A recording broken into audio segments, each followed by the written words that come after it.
भारतीय जेलों में ओवरक्राउडिंग की प्रॉब्लम को सॉल्व करने के लिए सरकार अब एक नया तरीका लेकर आई है। भारत में जेलों से संबंधित समस्या यह है कि अगर किसी एक जेल में 100 कैदी रह सकते हैं तो उन 100 कैदियों की जगह 131 कैदी रह रहे हैं, यानी कि एक जेल की जितनी कैपेसिटी है उसके हिसाब से 131% कैदी उस जेल में रह रहे हैं, जिसकी वजह से सुविधाएं जो है वो बहुत कम मिल रही है कैदियों को। इससे भी बड़ी बात यह है कि उन 131% कैदियों में से 75% यानी कि 3/4 कैदी ऐसे हैं जिन्हें सजा नहीं सुनाई गई है, जो अंडर ट्रायल हैं, यानी कि जिनका केस चल रहा है, जिन्हें बेल नहीं मिली है, महीनों महीनों सालों सालों वो जेल में बंद हैं, ना तो उन्हें सही वक्त पर इंसाफ मिल रहा है, जेल में रहकर भी वो सुविधाजनक एक जिंदगी नहीं जी पा रहे हैं। तो यहां पर इस समस्या का समाधान यह है कि वो 75% कैदी जो अंडर ट्रायल हैं उन्हें जेल से बाहर निकाल दिया जाए और उन्हें जेल से बाहर रखा जाए, छोड़ दिया जाए खुले जीवन में और केस उन पर चलता रहे। लेकिन फिर इसमें समस्या यह आती है कि जिन अंडर ट्रायल कैदियों को आपने जेल से बाहर निकालकर उन्हें खुले में छोड़ दिया है, अगर वो सच में क्रिमिनल निकले, वो इनोसेंट नहीं निकले और उन्होंने क्राइम कर दिया, तो फिर आप उनकी लोकेशंस को कैसे पहचानेंगे, उनकी डेली एक्टिविटीज को कैसे डिटेक्ट करेंगे? उसके लिए सरकार यहां पर एक बहुत बढ़िया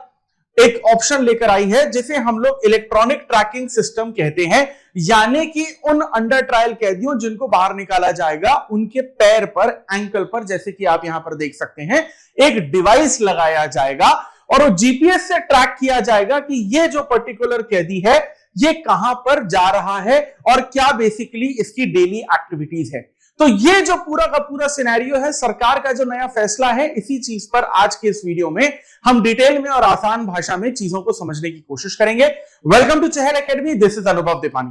तो ये जब से बेसिकली बात आई है कि ट्रैकिंग सिस्टम जो है यहां पर कैदियों के पैरों में, एंकल में लगाया जाएगा, इसे बेसिकली एक तरीके से रिफॉर्म की तरह दिया जा रहा है। लेकिन यहां पर सुप्रीम कोर्ट का इस पर यह कहना है कि इस पर तो बेसिकली जो प्राइवेसी इशू है वो बहुत ज्यादा हो जाएगा, क्योंकि अगर वो अंडर ट्रायल है, यानी कि अब तक उसे कोर्ट ने अगर गिल्टी साबित नहीं किया है, इसका मतलब ये इनोसेंट है, क्योंकि हमारा ये संविधान कहता है। और अगर वो इनोसेंट है तो यानी कि उसके पास उसके फंडामेंटल राइट्स भी हैं, और अगर फंडामेंटल राइट्स हैं तो आर्टिकल नंबर 21 के अंडर उसके पास राइट टू प्राइवेसी भी है, और इस तरीके के ट्रैकिंग सिस्टम से उसकी जो right to privacy fundamental right है उसका यहां पर पूरी तरीके से जो वायलेशन है वो किया जा रहा है। लेकिन सरकार भी इस चीज से बहुत परेशान है, क्योंकि कैपेसिटी के अगर हिसाब से देखें तो 131% ऑक्यूपेंसी आपको देखने को मिल रही है, यानी जरूरत से ज्यादा, और जो 75-76 अंडर ट्रायल हैं उनको यहां पर ये सजा नहीं मिलनी चाहिए। तो अब इसके बारे में हम लोग सबसे पहले समझने की कोशिश करते हैं कि इसके फायदे क्या है इस ट्रैकिंग डिवाइस के।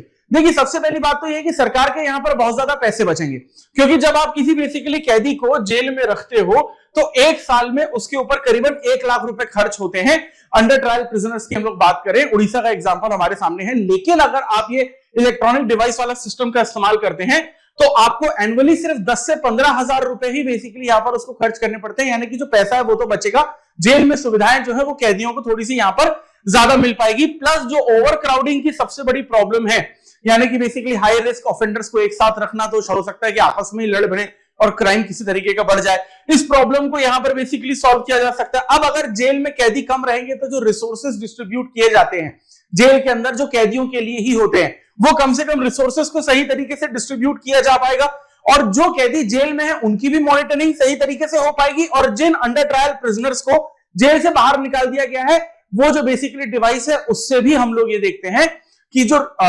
मॉनिटरिंग है उन अंडर ट्रायल कैदियों की, अंडर ट्रायल लोगों की, उनकी भी मॉनिटरिंग यहां पर सही तरीके से हो सकती है। यानी कि इसका मतलब यह हुआ कि बहुत सारी प्रॉब्लम साथ में सॉल्व होगी और रिहैबिलिटेशन जो है वो यहां पर हो पाएगा, यानी कि जो कैदी फिर जेल में है उनको सही तरीके से रिहैबिलिटेशन किया जाएगा। जो एंटी सोशल थॉट प्रोसेस है उनके दिमाग में, उनसे बेसिकली हटा के उनको सोशल थॉट प्रोसेस में लाया जाएगा। So that would be basically a very good thing. अब यहां पर जुडिशरी की जो एफिशिएंसी है वो भी बढ़ेगी, क्योंकि अंडर ट्रायल को तो छोड़ दिया है, तो फिर क्या है कि एक एक करके बेसिकली जुडिशरी बड़ी आसानी से, संतुष्टि से, तसल्ली से यहां पर केस सॉल्व करवा सकती है, क्योंकि जुडिशरी या जज के दिमाग में ये एक कहीं ना कहीं प्रॉब्लम नहीं बैठी होगी कि हमें जल्दी जल्दी केस सॉल्व करवाना है, क्योंकि जो बेसिकली इनोसेंट पर्सन है बेचारा वो तो जेल में बैठा हुआ है, तो वो बाहर है। आप आराम से जब तारीख निकलेगी आप उसको बुलाइए, वो पर्सन उस शहर में रहेगा, दूसरे शहर में रहेगा, आ जाएगा, और जब उसकी केस की दूसरी तारीख आएगी वो दोबारा आ जाएगा। तो जजेस के ऊपर जो प्रेशर है, जो 3 करोड़ पेंडिंग केसेस का, वो प्रेशर बेसिकली यहां पे कम से कम सही हो पाएगा।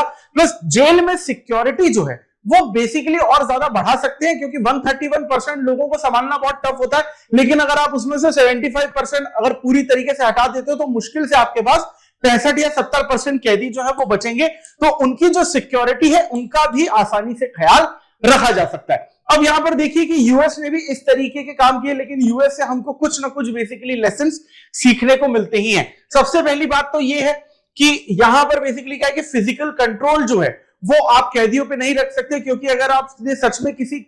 खतरनाक क्रिमिनल को अंडर ट्रायल के नाम पर बाहर भेजा तो उसे कोई फर्क नहीं पड़ेगा कि ट्रैकिंग सिस्टम है नहीं है, वो उसने अगर बाहर जाके क्राइम कर लिया, किसी का मर्डर कर लिया, तो एक इनोसेंट पर्सन है उसकी जान भी यहां पर जा सकती है, वो एक प्रॉब्लम है। दूसरा, ओवर सर्विलियंस की प्रॉब्लम आ जाएगी। अब अगर आप हजारों लाखों कैदियों को जेल से बाहर रख देंगे, तो अगर आप बेसिकली जीपीएस मैप में देखेंगे तो मक्खियों की तरह, कीड़े मकोड़ों की तरह आपको वहां पर लोग दिखेंगे। इतने रिसोर्स कहां है आपके पास कि इतने पर्सन की हर एक का बेसिकली ट्रैकिंग सिस्टम कर सके, क्योंकि पुलिस की जो बेसिकली क्वांटिटी है देश में, देश के हर राज्य में, वो तो हमें कम देखने को मिलते ही है। अब इसमें प्रॉब्लम एक और आती है कि इंडिया में आज अगर आप देखते हैं तो एससी, एसटी या ओबीसी है, इनके साथ डिस्क्रिमिनेशन किया जाता है। जेलों में भी उनको उनकी जाति के अनुसार काम दिया जाता है। कोई पिछड़े वर्ग का है, निचली जाति का है, तो उससे टॉयलेट साफ करवाया जाता है और उसको किचन में एंट्री नहीं दी जाती। इस पर्टिकुलर टॉपिक से रिलेटेड भी चहल एकेडमी एक वीडियो आपके सामने ऑलरेडी प्रस्तुत कर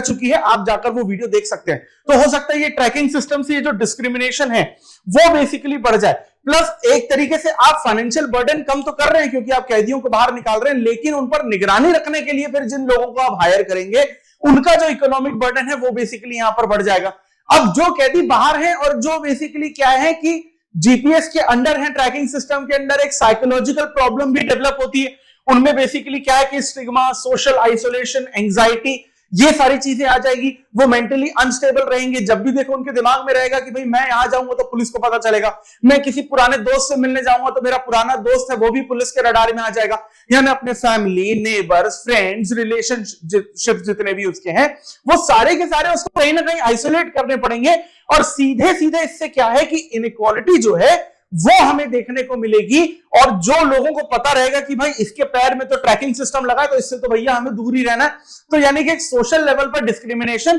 फिर से हमें देखने को मिलेगा। अब अगर ये प्राइवेसी और एथिकल कंसर्न इतना बड़ा है तो देखो सबसे पहले हमें ये करना पड़ेगा कि जो लीगल फ्रेमवर्क है उसको हमें सही करना पड़ेगा, ताकि जो बेसिकली क्रिमिनल लॉज हैं उनको जल्द से जल्द सॉल्व किया जा सके। प्लस लॉ कमीशन की 268 जो लॉ कमीशन रिपोर्ट है वो भी बेसिकली हमें इसी चीज के बारे में बात करती है। एक और लॉ कमीशन में रिपोर्ट में कहा गया था कि हो सकता है कि इस ट्रैकिंग सिस्टम का मिसयूज किया जाए, पुलिस के द्वारा मिसयूज किया जाए। हम ये नहीं कह रहे कि पुलिस अपनी जगह पर गलत है, लेकिन हर ऑर्गेनाइजेशन में, हर इकोसिस्टम में आपको नेगेटिव एस्पेक्ट के लोग देखने को मिलते हैं। तो यहां पर पुलिस में भी नेगेटिव एस्पेक्ट के लोग हैं, हो सकता है किसी भी तरीके से ये इसको मिसयूज भी कर सकते हैं। ये एक आपको बहुत बड़ी प्रॉब्लम देखने को मिल सकती है। प्लस बात यह है कि कब तक आप ट्रैकिंग सिस्टम लगाएंगे। भाई हो सकता है कि कोई अंडर ट्रायल का केस है वो 10 साल, 15 साल, 20 साल चले, तो क्या आप इतने ज्यादा रिसोर्सेस किसी एक पर्टिकुलर पर्सन पर आप लगाने को तैयार हैं और इसका क्या इंपैक्ट पड़ेगा वो एक पर्टिकुलर प्रॉब्लम है। अब यहां पर ऐसा भी हो सकता है कि पुलिस जो है वो पिछड़े लोगों को,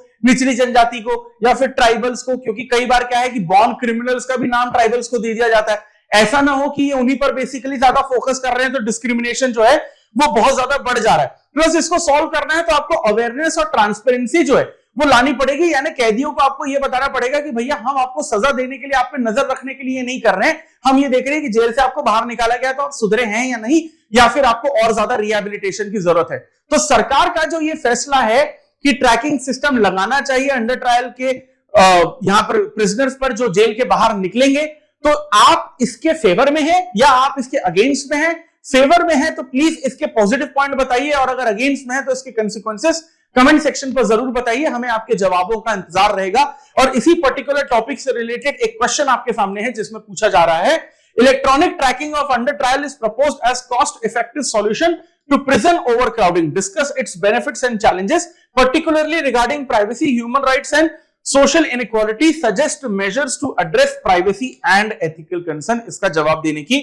जरूर कोशिश करिएगा। और इसी तरीके के इंपॉर्टेंट टॉपिक्स को अगर आप डिटेल में और आसान भाषा में समझना चाहते हैं जो आपके यूपीएससी सिविल सर्विसेज एग्जामिनेशन की प्रिपरेशन को और आसान बना सकता है, so for that please stay tune to Chahal academy. और इसी तरीके के कंटेंट को लगातार कंज्यूम करने के लिए चहल एकेडमी के यूट्यूब चैनल को सब्सक्राइब करिए और इस वीडियो को ज्यादा से ज्यादा लाइक और शेयर करिए ताकि ये जो ओवरक्राउडिंग की प्रॉब्लम है भारत की जेलों में, उसकी अवेयरनेस इस भारत के हर नागरिक तक पहुंच पाए। This is Anubhav Deepani signing off. I will see you in the next video. Thank you very much.